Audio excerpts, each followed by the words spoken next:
Okey, seterusnya kita nak tengok soalan sumatif 1 di muka surat 24. Soalan nombor 2.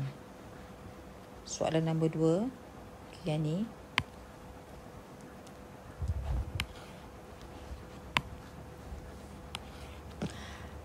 Rajah 2 menunjukkan keratan membujur hujung pucuk tumbuhan Udicot. Ya.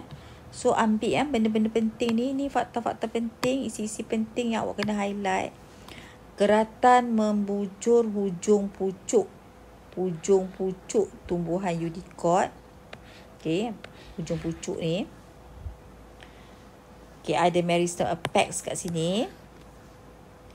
Zon 1, zon 2, zon 3, tisu matang. Okey, A. Namakan zon 1, zon 2 dan zon 3. So, yang ni boleh jawab. Zon pembahagian, pemanjangan, pembezaan. 2B.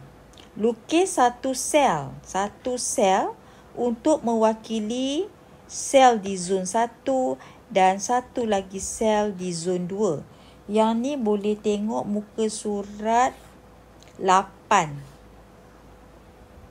Ini adalah contoh sel di zon pembahagian. Nampak tak? Ada nukleus. So nukleus tu buat macam ni saja.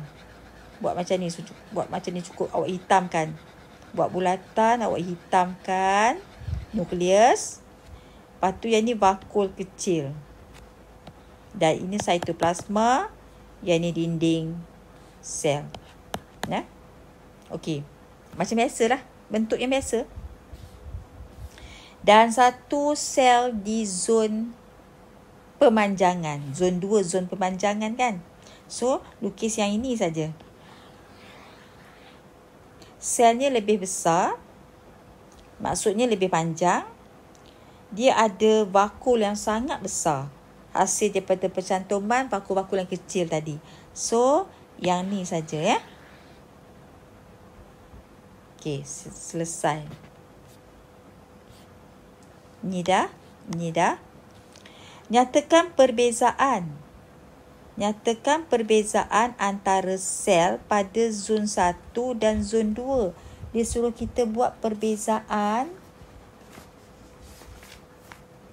sel di zon 1 dan sel di zon 2. Jadi untuk B2 ni boleh jawab dalam bentuk jadual ataupun nak buat dalam bentuk ayat. Contohnya, okey, saya bagi ya.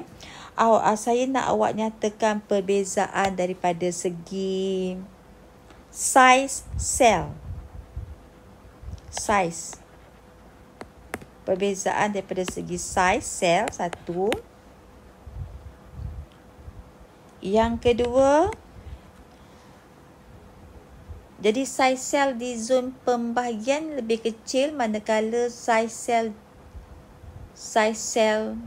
di zon pemanjangan lebih besar. Okey, yang tu contoh soalan jawapan dia tu. Yang kedua, perbezaan daripada segi saiz vakul. Okay, yang kedua. Yang pertama, saiz sel. Yang kedua, saiz vakul. Yang ketiga, perbezaan daripada aktiviti mitosis. Sel di zon pembahagian sangat aktif buat proses mitosis, manakala sel di zon pemanjangan kurang melakukan aktiviti mitosis. Macam tu, contoh. Saya guna bagi jawapan pun sebenarnya. Ni dah. Okey, C. Lukis keratan rentas pucuk XY. Dia, kalau kita potong bahagian ni dengan pisau, apa yang kita boleh nampak? Keratan rentas pucuk XY. Di sini, kat sini dah terbentuknya tisu matang. Dah terbentuknya tisu matang. Rasa-rasa awak, ni bahagian batang ni.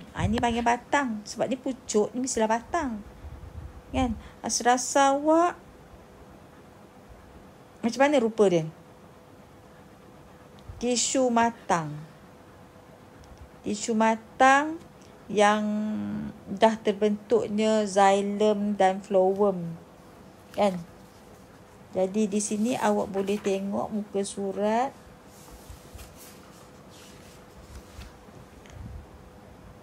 Tapi dia tak bagi tahu nah, dia tak bagi tahu pokok ni dah buat pertumbuhan primer ataupun pertumbuhan sekunder. So saya rasa lukis yang ni.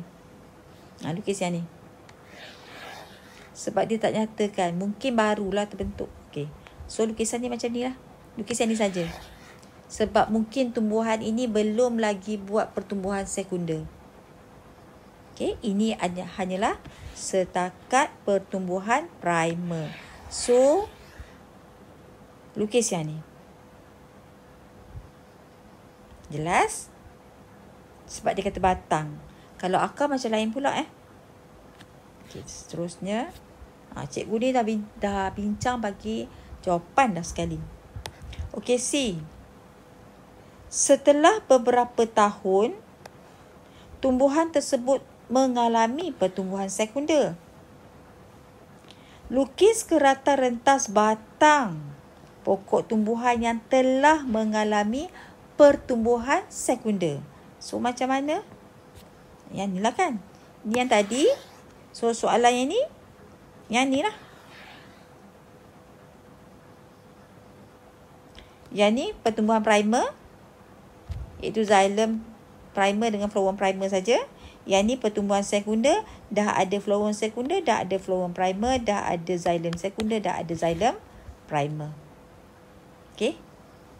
Okey. Simple je. Jadi saya nak, sekali lagi dalam buku latihan, tulis sini soalan praktis sumatif 2, soalan sumatif 2 ke? Sumatif 1. Muka surat 24. Salin soalan. Gambar rajah ni tak payah. Yang ni tak payah salin lah. Soal baik. Ni tak payah salin. Okey. Terus. Awak buat A, B, C dan D. Okey, nanti kita sambung pula soalan seterusnya.